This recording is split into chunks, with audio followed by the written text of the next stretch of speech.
কবি ও কবিতা।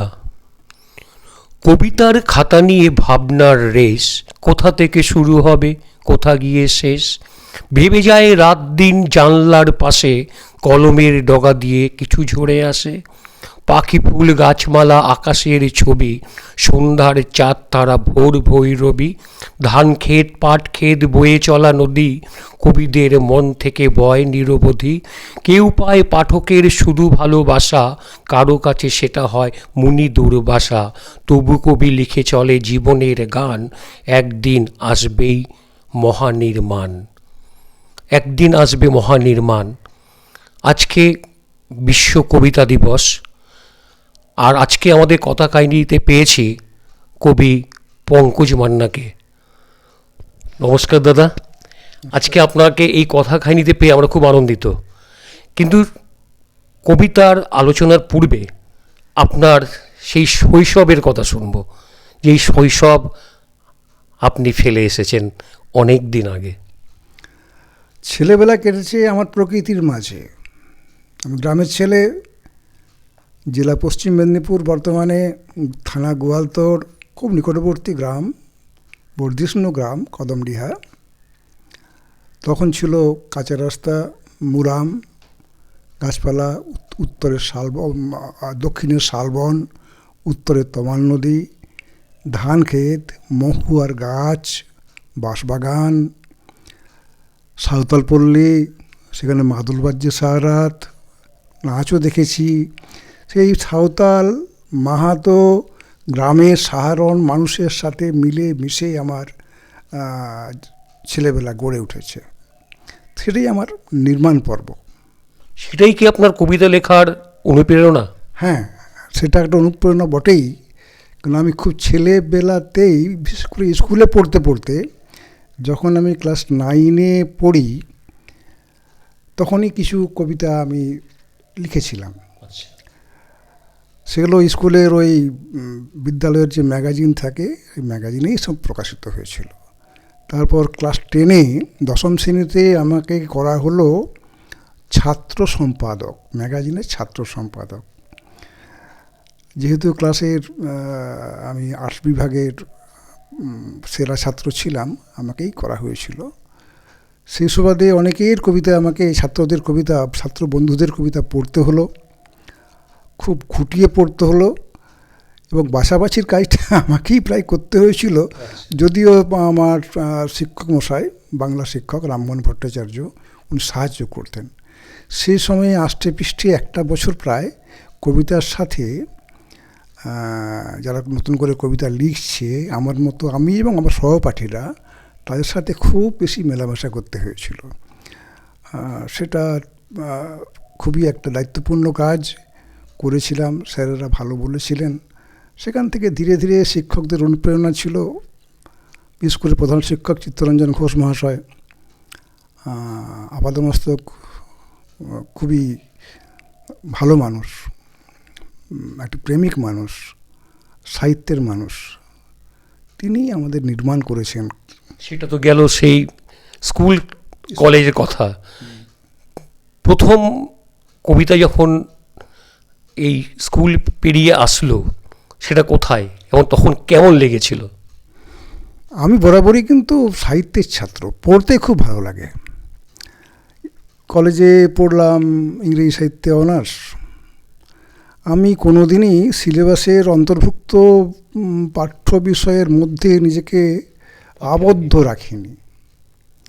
বাইরের বই বেশি পড়েছি। আমি কিন্তু মূলত একজন গভীর, নিবিড়, খুব সুচারু পাঠক। আমি এখনও আজও পর্যন্ত পাঠকই বলা যায়। কিন্তু আপনার লেখার প্রথম বাইরে কোথায় প্রকাশ পেল? প্রথম বাইরে আমি তখন লিখছি যখন আমি সরকারি চাকরিতে ঢুকছি। আমার ওই চাকরি পাওয়ার পূর্বে প্রচণ্ড একটা চাপ থাকে, সবাই জানেন সেটা। সেই একটা চাপ থাকে চাকরি পাওয়াটা। তারপরে চাকরি পাওয়ার পরে কলকাতায় এলাম, রাইটার্সে ভূমি দপ্তরে চাকরি, ভূমি রাজস্ব। প্রথম দেখতে পেলাম একজন কবি, জ্যান্ত কবি, বসে আছেন চেয়ারে, তারাপদ রায়। উনি ওই দপ্তরের উপসচিব ছিলেন। দেখি ওনার কাছে আসছেন বড় বড় মানুষ, শক্তি চট্টোপাধ্যায়কে আমি দেখেছি নিজের চোখে, শরৎ মুখোপাধ্যায়কে দেখেছি, বিমল কর আসতেন, অনেক লেখক আসতেন, ওনার জোরে জোরে পাশেই আমরা বসতাম, দেখেছি। সেই সময়তে একটি আমার সামান্য লেখালেখির খাতা ছিল, দেখিয়েছিলাম, কিছু পরামর্শ দিয়েছিলেন ইত্যাদি, আদি পর্ব। সেই সময় দেখি অফিসে কিছু পত্রপত্রিকা, অফিসের কর্মচারীদের সংগঠনের তরফ থেকে কিছু পত্রিকা প্রকাশিত হয়, সেখানে দুটি একটি লিখেছিলাম।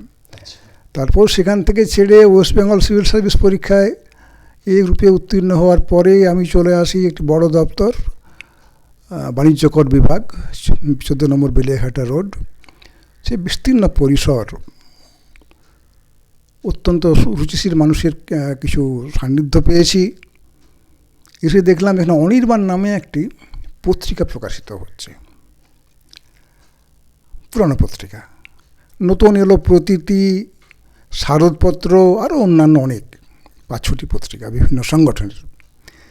তাদের পত্রিকাতেই পরপর প্রতি বছরই 5-7টি করে পত্রিকা, সেই সঙ্গে ছিল মাধ্যমিক উচ্চ মাধ্যমিক শিক্ষা সংসদের কর্মচারীদের আবার সংগঠনের পত্রিকা থাকে, যে কোনো কর্মী সংগঠনের পত্রিকা থাকে, মুখপত্র থাকে, তার সাহিত্যেরও কাজ করে। এই পত্রিকাগুলো তো লিখতে লিখতেই একটা নির্মাণ পর্বত তৈরি হয়েছে বলতে পারি। পাশাপাশি আমার সবথেকে বেশি চলেছে, বেশি পড়াশোনাটা চলেছে।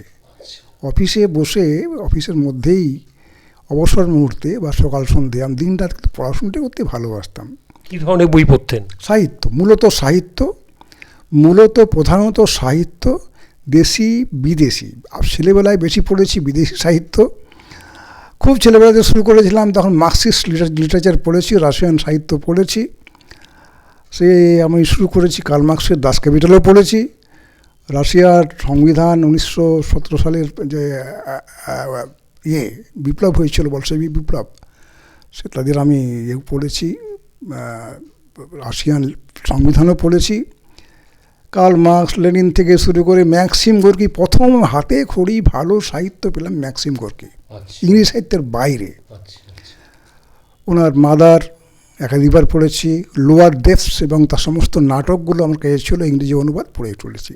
এই করতে করতে প্রচুর সাহিত্য, রাশিয়ান সাহিত্য প্রচুর পড়েছি, ইংরেজি সাহিত্য পড়েছি।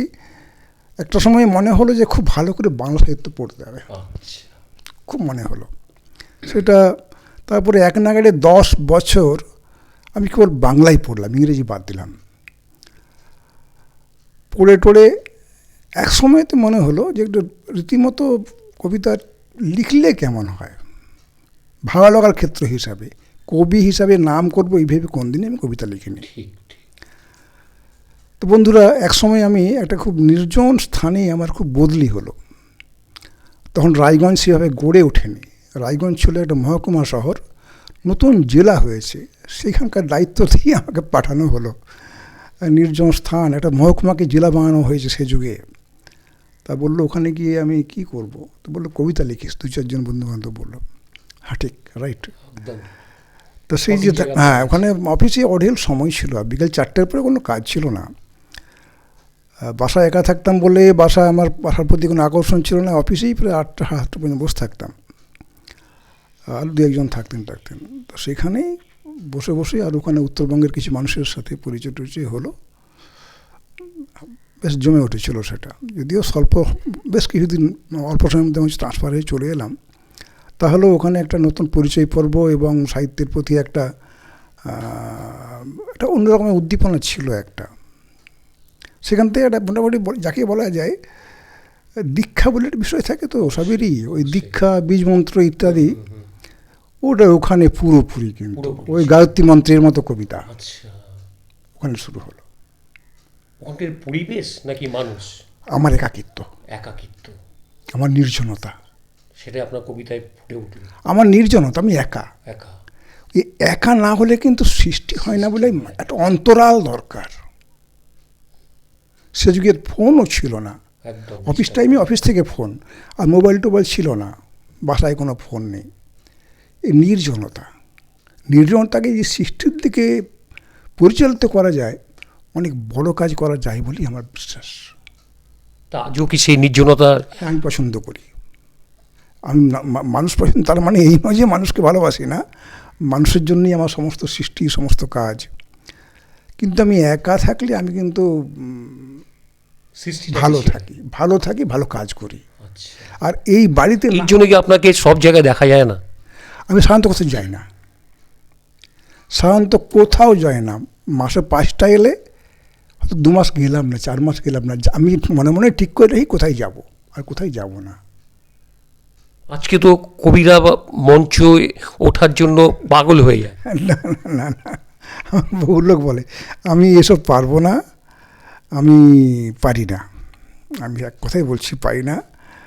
সকালবেলা রবীন্দ্রনাথের একটি গীতবিতানের একটি পাতা পড়লাম, ওখান থেকে শুরু হলো। এখান থেকে আজ কবিতা চর্চা শুরু, কবিতা সাধনার শুরু, কবিতাকে পুজো করার শুরু। আজকে ওভাবেই ফার্স্ট গীতবিতান। তারপরে ভাবছিলাম যে বা যারা কবিতা লিখতে লিখতে জীবনের শুরুতেই চলে গেছেন, সুকান্ত ভট্টাচার্য,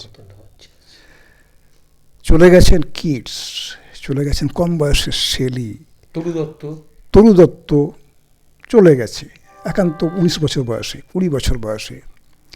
তারপরে ভাবছি এরা তো কিছু করতেই পারলেন না। হয়তো জীবনানন্দ বেঁচে থাকলে, হয়তো 54 সাল পরে যদি বেঁচে থাকতেন, হয়তো তার কবিতার অন্য কোনো মোড়, অন্য কোনো বাঁকবদল আমরা দেখতে পেতাম। এই ভাবতে ভাবতে সময় কাটলো। তারপরে কবি কোনদিন ভালো থাকে না, থাকতে পারে না। আর যে ভালো থাকে সে কবিতা লেখে না। এরকম একটা ভাবতে ভাবতে একটা পত্রিকা নাড়ছিলাম, উত্তরবঙ্গের পত্রিকা নাড়ছিলাম, ইচ্ছে করে নয়, নজরে পড়ে গেল। আসলে উনি ফোন করতে বলেছিলেন আমাকে, যে আমার ফোন নাম্বারটা হারিয়ে ফেলেছি, মনে হয় ওখানে আছে। নাড়তে গিয়ে প্রথম বই কোনটি? প্রথম গ্রন্থাকারের বই হচ্ছে এটি, শূন্যতেই ফেরা। শূন্যতে ফেরা কেন? আসলে বিশ্বাস করতে ভালো লাগে, আমরা যেখান থেকেই শুরু করি ঘুরে ফিরে সেখানেই আসি।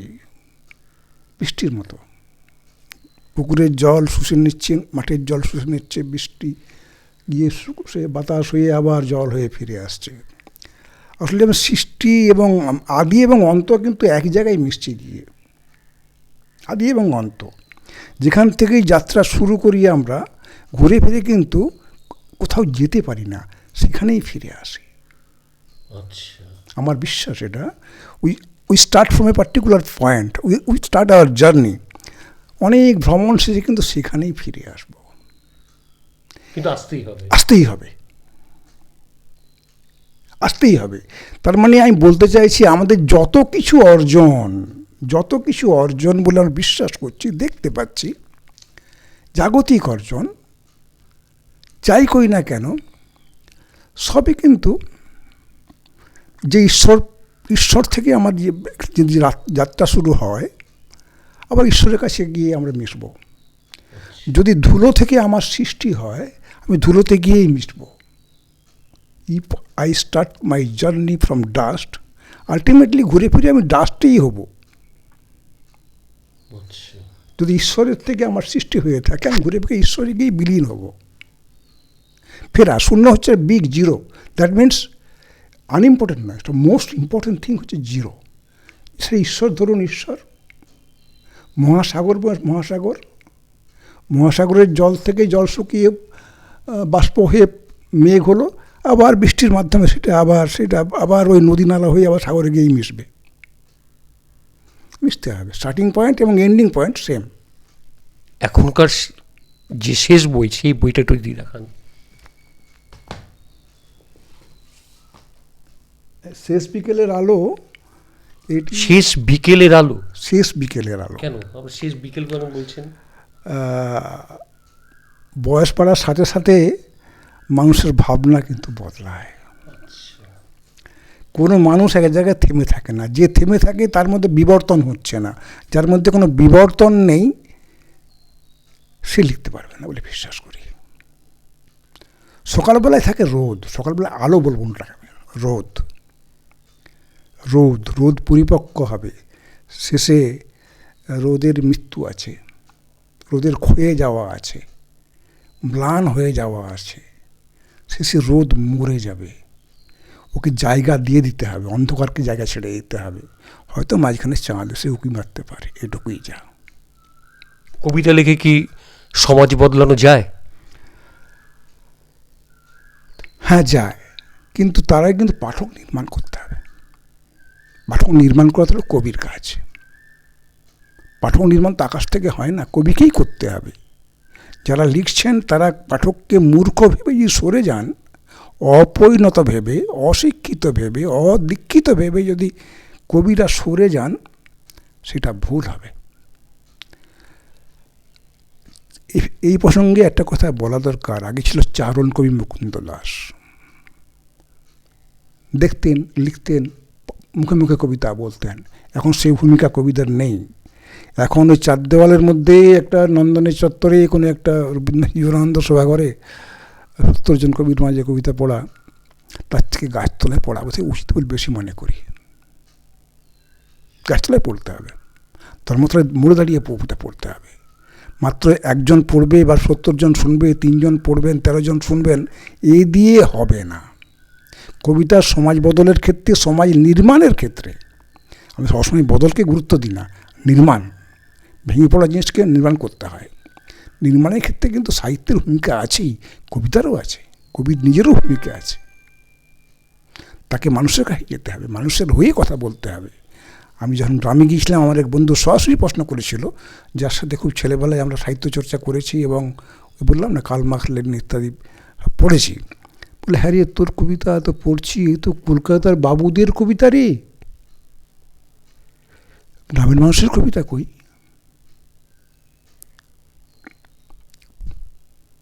করতে হবে, চাষির জন্য লিখতে হবে, জেলের জন্য লিখতে হবে, সকলের জন্য কবিতা লিখতে হবে। কবিতা কারো একার জিনিস নয়। কবিতা কেবল একারই ভদ্রলোকের সম্পত্তি বলে ধরে রাখলে খুব ভুল হবে, হয় না। কেবলই ভদ্রলোকের সম্পত্তি, আলমারিতে বন্দি থাকবে, এয়ার কন্ডিশন ঘরে কবিতা পড়া হবে, কেবল এটুকুই হতে পারে না। তাহলে গণনাট্য নাটক হচ্ছে কেন? কেন মানুষের দরবারে গিয়ে হচ্ছে কেন? তাহলে বাদল সরকার করলেন কেন? না, চার দেওয়ালের মধ্যে বসে 3 জন মানুষ, এখানে পণ্ডিত মানুষ বসে কবিতা চর্চা করবেন, সেভাবেই কবিতা হবে। তাহলে ওই লিমিটেড ভূমিকা হয়ে গেল। নতুনদের কবিতা পড়ছেন? অবশ্যই পড়ি। কার লেখা এখন ভালো লাগে? এখন আজকালকার ছেলেপুলেদের মধ্যে আমি একটি মেয়ের নাম করব, ঝিলম ত্রিবেদী। কেন? কারণটা কেন? ভাবনার গভীরতা আছে, বোধের স্বচ্ছতা আছে। উনি যেটা বুঝেছেন সেটা উনি প্রকাশ করতে পারেন। প্রকাশের সাথে বোধের একটা সাযুজ্য আছে। উনি নিজে বুঝেছেন, সে প্রকাশ করতে পারছেন না যারা, তাদের কবিতা আমাকে টানে না। আপনি একজন কবি, তো বোদ্ধা মানুষ, তো তিনি যেটুকু বুঝেছেন সেটাই কিন্তু আপনাকে প্রকাশ করতে হবে। তিনি বুঝতে গিয়ে যদি জটিল শব্দের জঞ্জালের মধ্যে আটকে যান, তাহলে খুব মুশকিল। শেষ প্রশ্ন, যারা নতুন লিখছেন তাদের কি বলবেন? কবিতা লিখতে গেলে কবিতা পড়তে হবে, একটি কথা। প্রচুর পড়তে হবে, দিনরাত পড়তে হবে। সহজে হবে না, সহজে হওয়ার নয়, এটা এরকম সহজ পথ নেই। দিনরাত পড়তে হবে, ওটাই ভাবতে হবে।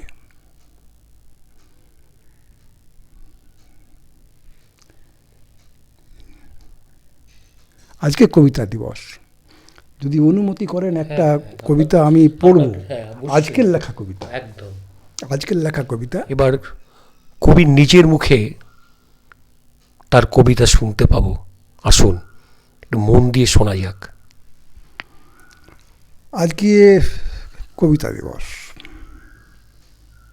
সারাদিনই শুয়ে বসে কাটছিল নানা রকমভাবে। ভাবলাম কি লিখব, কি লিখব, কীভাবে কবিতাকে আমি দেখব আজকে কেবল আজকে। কবিতার নাম দিয়েছি কবিতা দিবস। একটিও কবিতা লিখিনি। আলো হেরে যাচ্ছে অন্ধকারের কাছে, এই নিয়েই যত ভয় আর ভাবনা, আমার মন খারাপের স্বরলিপি। পিছতে পিছতে সত্য এখন কোণঠাসা, কেউই আর জোর দিয়ে বলতে পারছেন না ভয় নেই, সত্য জিতবেই শেষমেশ, দেখে নেবেন মশাই।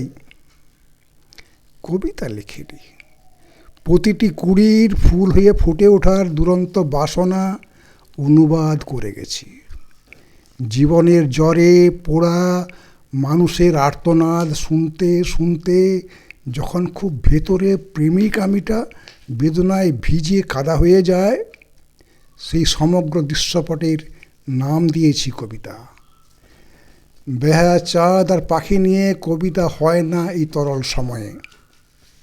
সমাজ ভাঙছে, ভেঙে যাচ্ছে সম্পর্কের সেতু, তবুও মূল্যবোধের শ্মশানে সৃষ্টির বীজ বুনে চলেছি একাই। তাকিয়ে দেখি কোথাও দধিচি নেই, কার হাড় হবে যজ্ঞের সমেত। কবিতা লিখিনি একটিও, বাতিল শব্দের জেলে ছেঁড়া ফাটা মানুষের ছবি এঁকে গেছি। এবার বইমেলাতে প্রজেক্ট আছে। হ্যাংলা মতো প্যাংলা ছেলে পান্দোক্তা নস্যি, সব নেশাকে পরখ করা এমনি তিনি দস্যি।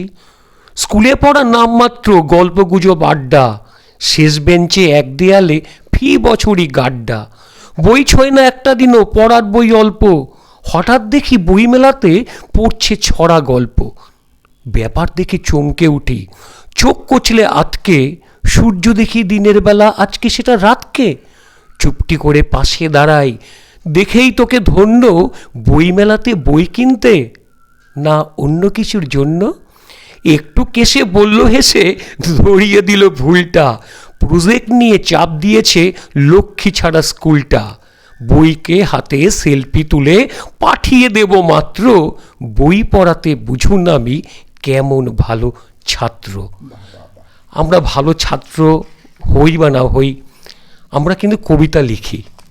আজকে কবিতা দিবসে আমাদের মধ্যে পেয়েছিলাম কবি পঙ্কজ মান্না মহাশয়কে। ওনাকে অসংখ্য ধন্যবাদ, এরকম একটা দিনে আমাদেরকে এরকমভাবে একটি সাক্ষাৎকার দেওয়ার জন্য। তার শেষ বিকেলের আলো, হ্যাঁ, আমি ওনাকে একটা বই দেব, উনি আমাকে একটা বই দেবেন, এইটাই হোক আজকের কবিতা দিবসের একটা বিরাট কাজ। আমি ওনার হাতে তুলে দিচ্ছি আমার স্বাস্থ্য গড়ায় ছন্দ ছড়ায়। আমি আবার ওনার শেষ বিকেলের আলোটা নিলাম, এবং শেষ বিকেলে আলো আমাদের সবারই ভালো লাগবে এই কামনা করে আজকে আমাদের ছোট্ট এই অনুষ্ঠানটি কথা ও কাহিনী শেষ করলাম। পঙ্কজবাবুকে নমস্কার জানিয়ে আমরা এবার বাড়ি ফেরার পালা। নমস্কার।